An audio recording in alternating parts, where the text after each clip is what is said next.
Okay, a bunch of people have the same problem with their graphs, and I want to talk about it using Tali's data because she's just the latest person I have.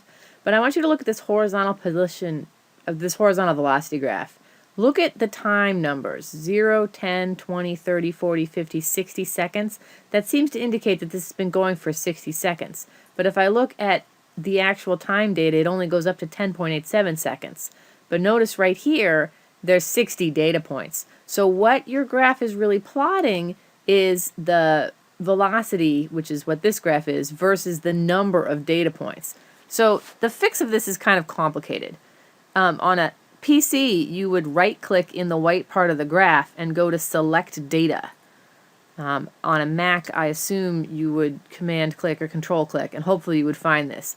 I want to edit this data, so I'm going to hit Series 1 and Edit. And then you'll see that it says Series X values and Series Y values. I have no idea why it's not working because it should, but the one thing I'll point out is that this says number 1, and the actual number starts, time is in number 1. So the number itself starts at number 2. And the other thing is that the velocities actually start at 3. So maybe to fix this, we'll change both of these to 3 and see if that makes it happier. And voila, it does, except now it's stuck. Yeah, so as soon as we did that, the time data changed, and it was 0, 2, 4, 6, 8, 10 again. And that's what to do.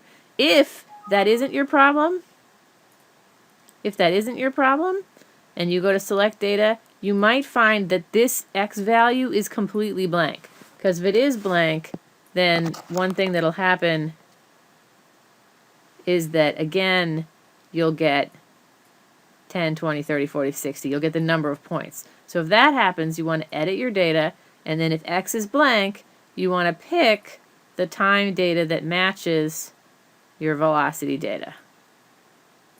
So now I've got 3 to 61, 3 to 61, hit OK. And it's thinking, hit OK. And my graph should be in 10 seconds again. Okay, so that's how to do this.